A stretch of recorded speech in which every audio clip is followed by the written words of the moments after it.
I'm a little Muslim, good and smart. Here are my books and here is my scarf. When you hear the Prophet's stories, hear me shout. Excuse me, I have a question. Learning together is the best part. Come on, everyone. Let's listen and learn from the Prophet stories. That's right. And today we will tell you the story of Hazrat Nuh alayhi salam, or in English, Prophet Noah, peace be upon him. Episode 2, Noah's Ark. Hazrat Nuh alayhi salam was a prophet of Allah who lived many centuries after Hazrat Adam alayhi salam. He lived in what is now southern Iraq, in a valley surrounded by mountains of Mesopotamia.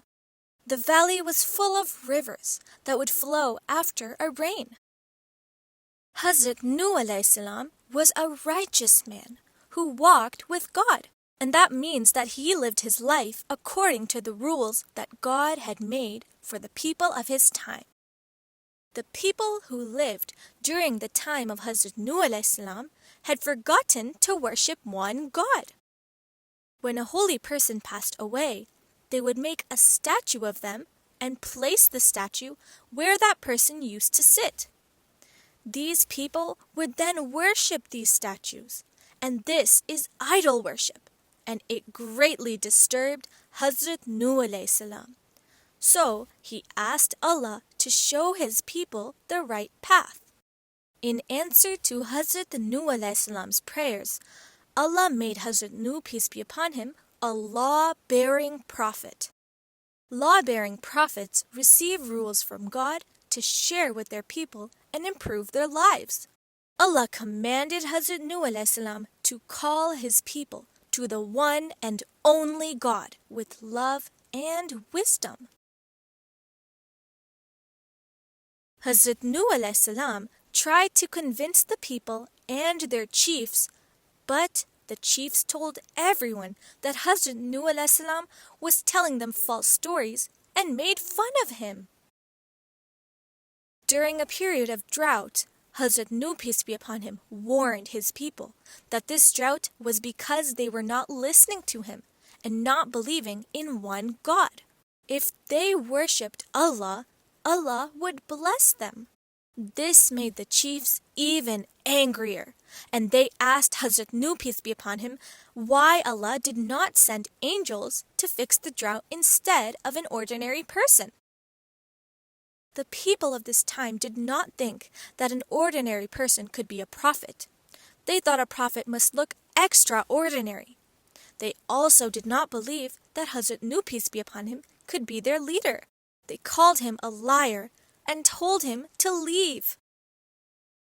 A small group of poor people listened to Hazrat Nuh, peace be upon him, while the rich and powerful people made fun. They told Hazrat Nuh, peace be upon him, that he would fail in his mission because nobody who had wealth and power believed in him. But Hazrat Nuh alayhi salam knew that even though his followers were weak and poor, they were the blessed people because they were obeying Allah. For a long time, Hazrat Nuh alayhi salam kept preaching his message, even though the people abused him and even threatened to stone him if he persisted. Hazrat Nuh, peace be upon him, was not scared because he knew Allah would help him. He was never going to leave the path of Allah no matter what people said. Eventually, all the chiefs decided that they would work together to drive Hazrat Nuh alayhi salam and his small group of followers away. Allah saw how hard Hazrat Nuh alayhi salam had worked to bring these disbelievers to the right path, and he also saw that everyone was given a chance to believe in the divine law. So, Allah instructed Hazrat Nuh, peace be upon him, to build an ark for himself and his followers. Excuse me, I have a question. What is an ark? An ark is a big boat made out of wood. Now, Allah told Hazrat Nuh, peace be upon him, to bring all the people who believed in one God and also some animals onto the ark. How did all the animals of the world fit in one boat? Allah told Hazrat Nuh, peace be upon him, to bring only some animals in pairs. These animals would be useful and help them resettle once they were off the ark. But when people saw him building this ark, they again made fun of Hazrat Nuh alayhi salam and asked him where such a boat would be needed in this dry weather. Hazrat Nuh, peace be upon him, prayed to Allah to come to his rescue and show the people that he was not a liar. Once the ark was built, dark rain clouds rolled in and it began to rain.